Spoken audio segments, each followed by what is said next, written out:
Hello student, today we will start chapter number 1 of physics. The name of the chapter is physical world. First of all, come to the term physics. What is physics? Actually, physics is the branch of science. I have mentioned the definition here also. Physics is the branch of science that deals with the study of the basic law of nature and their manifestation in various natural phenomena. Actually, it is concerned with the interaction of matter and energy. It deals with the various features of natural world such as space, time, matter, motion, energy, radiation, etc. Now come to the next important term, that is the unification. In physics, generally the attempt is made to explain various physical phenomena in terms of just few concepts and laws. We try to see the physical world as manifestation of some universal law.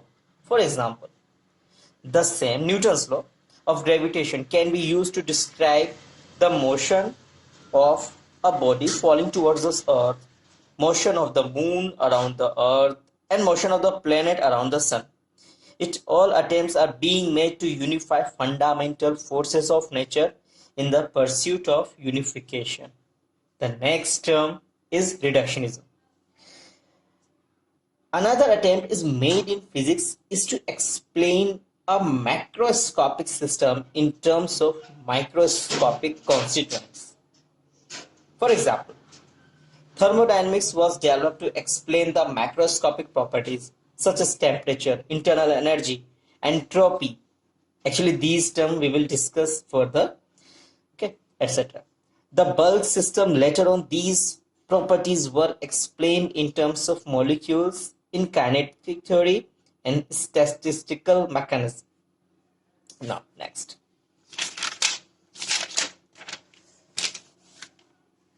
Fundamental forces in nature. Come to the fundamental forces. In the macroscopic world, we observe several kind of forces. For example, muscular forces, contact forces. Contact forces you have already studied in class 9th also. In support of the friction, forces exerted by the spring and string, viscous forces, electrical forces, magnetic forces, lots of forces are there.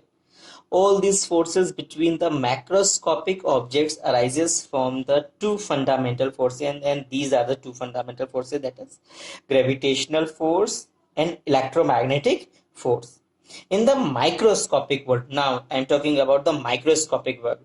In the microscopic world, in addition to the above two forces, the two more basic forces are required to account for the various atomic and nuclear processes. These are the strong nuclear force and weak nuclear force. This is the strong and this is the weak nuclear force. Okay. And basically the ratio of the strength of four fundamental forces are given here.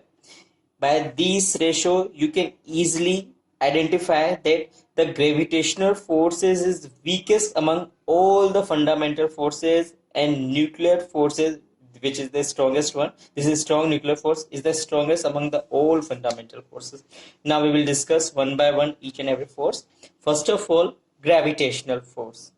Now, it is the force of mutual attraction between the two bodies by the virtue of their masses.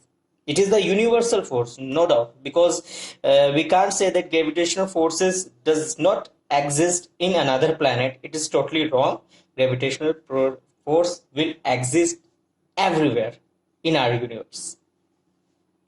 Every body attracts every another body of the universe with this force. According to Newton's law of gravitation, F equal to G m1 m2 upon r square, where G is the universal gravitational constant. It, by the formula, you can easily say that it obeys the inverse square law, and inverse square law has been discussed in your 9th class. Okay, now come to the continue. The gravitational force between the two bodies does not depend upon the presence of other bodies. Okay, it is the weakest force known in the nature, and it is the conservative force.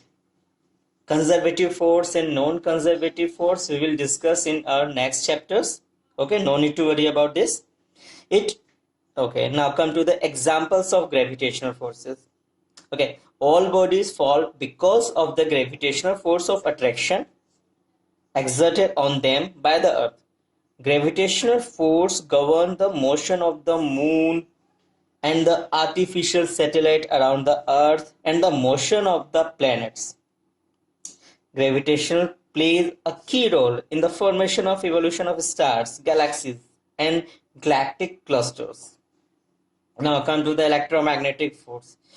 Basically, the force acting between the two electric charges at rest.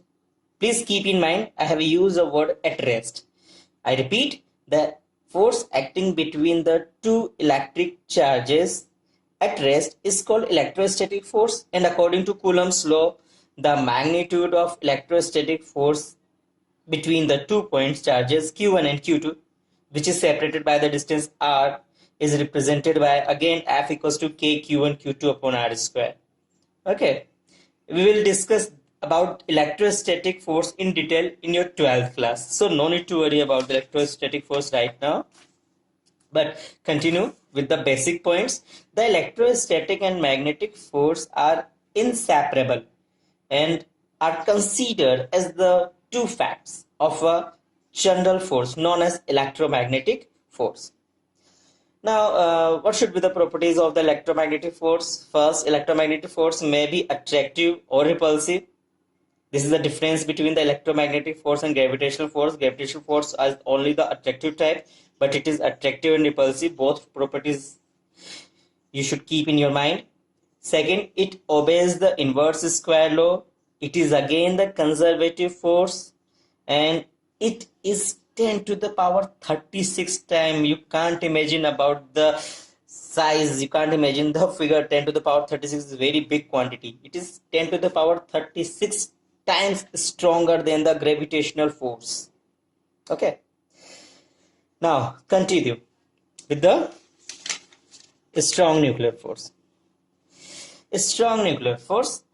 Strong nuclear force is the attractive force which build together the proton and neutron in the nucleus is called strong nuclear force. This is the definition of the strong nuclear force, and it is the strongest force of all the fundamental forces. You can say it is the strongest force among all the fundamental forces. Okay, and it has a charge independent character. It means a nuclear force between the proton or proton neutron or neutron are almost equally strong. Okay, now one thing which you have to keep in mind, that electron does not experience this force. Okay, you should keep in mind. Now last fundamental force, that is a weak nuclear force. It is a force that appears only between the elementary particle involved in the nuclear process, such as beta decay of the nucleus. Actually, in a beta decay, the nucleus emits an electron and uncharged particle, that is called neutrino, the uncharged particle, that is neutrino. The electron and neutrino interact with each other through a weak nuclear force. The weak nuclear force is much stronger than the gravitational force, but it is much weaker than the strong nuclear and the electromagnetic force. So this chapter has been finished.